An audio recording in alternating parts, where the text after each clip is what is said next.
தியானத்தின் மூலமாக சகோதரிகள் உங்களை சந்திப்பதில் மிக்க மகிழ்ச்சி. இந்த நாளிலும் கூட நம்ம காலை தியானத்தில் சோபர் மைண்ட், அதாவது தெளிந்த புத்தி உள்ளவர்களாக இருங்கள் என்றதான வசனத்தினுடைய அடிப்படையில் தெளிந்த புத்தினா என்ன, யாருக்கெல்லாம் தெளிந்த புத்தியாக யாரெல்லாம் இருக்கணும் அப்படின்னு சொல்லி வேதம் அநேக காரியங்களை நமக்கு கற்றுத்தருகிறது.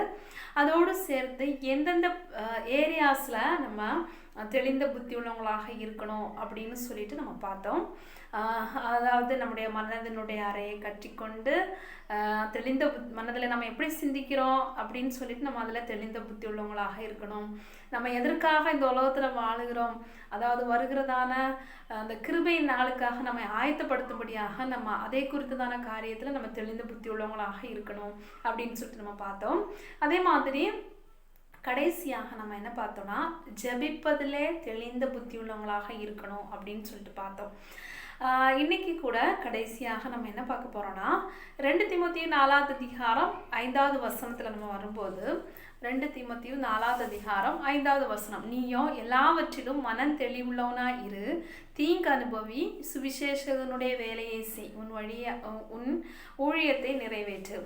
இந்த வசனத்தில் நம்ம பார்க்கும்போது அப்போஸ்தலனாக இருக்கிற பவுல் தன்னுடைய கடைசி நாட்களில் வாழ்ந்துட்டு வர்றாரு.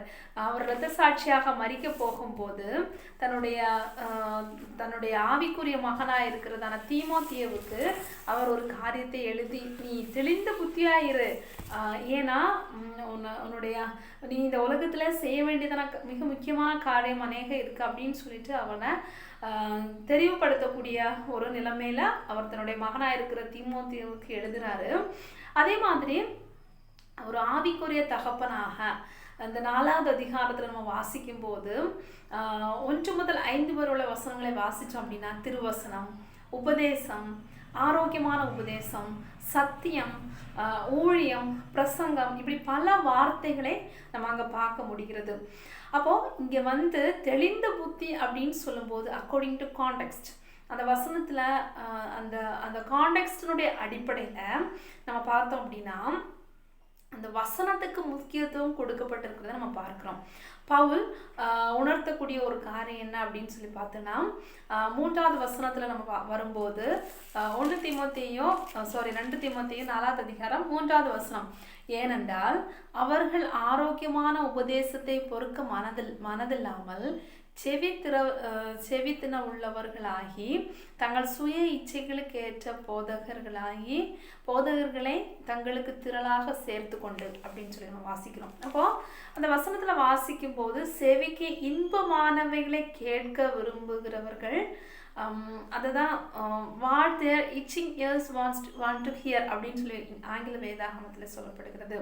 காதை நம்ம சொரியும் போது அது சுகமா இருப்பது போல வசனத்தை ஒரு என்டர்டெயின்மெண்ட் மாதிரி கேட்கிற ஒரு கூட்டம், இப்படிப்பட்டவர்கள் சத்தியத்தை விட்டு தூரம் போகிறவர்கள் அப்படி வேதம் சொல்லுகிறது. இவர்கள் வசனத்தை புரட்டுகிறவர்கள், சத்தியத்தை விட்டு தூரம் போகிறவர்களுக்கு குறித்து நீ மனம் தெளிவுள்ளவரா இரு அப்படின்னு சொல்லிட்டு பவுல் தீமோத்தேயுவுக்கு வெளிப்படுத்துகிறதை நம்ம பார்க்கிறோம்.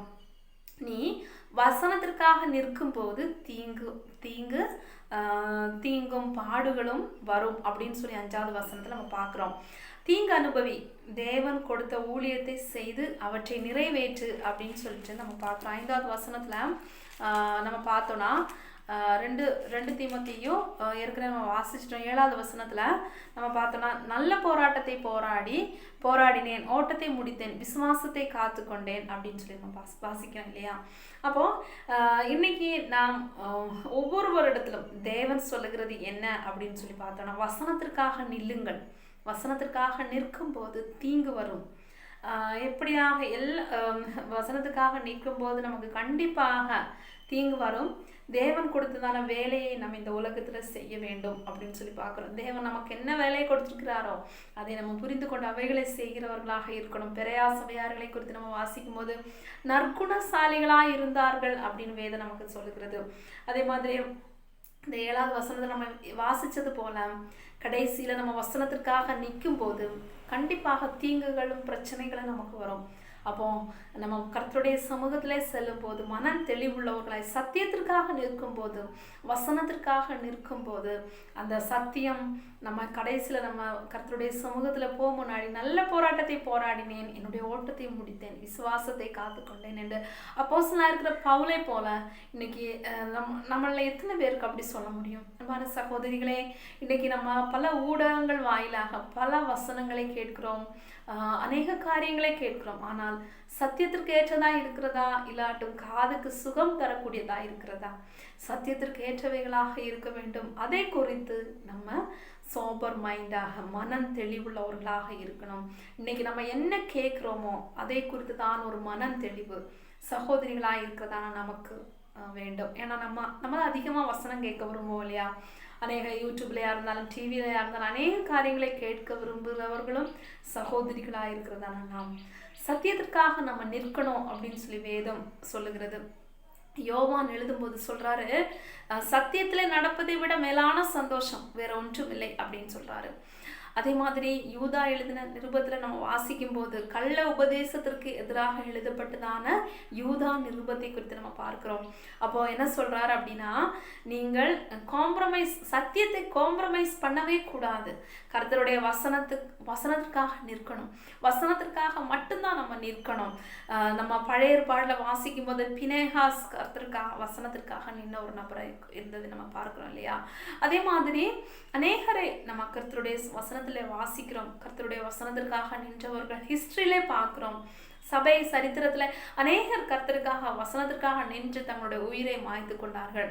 அதே மாதிரி இன்னைக்கு தேவன் நாமும் நம்முடைய காதுக்கு சுகம் தரக்கூடிய வேதத்தை புரட்டுகிறவர்களுடைய காரியங்கள் நமக்கு அதற்கு பின்னாக போகாதபடி கர்த்தருடைய வசனமாயிருக்கிற சத்தியத்தை கேட்டு சத்தியத்திற்காக தீங்கு அனுபவிக்கக்கூடிய ஒரு நிலைமையை கர்த்தர் விரும்புகிறார். அதற்காக எத்தனை சகோதரிகள் இன்னைக்கு ஆயத்தமா இருக்கிறீங்க?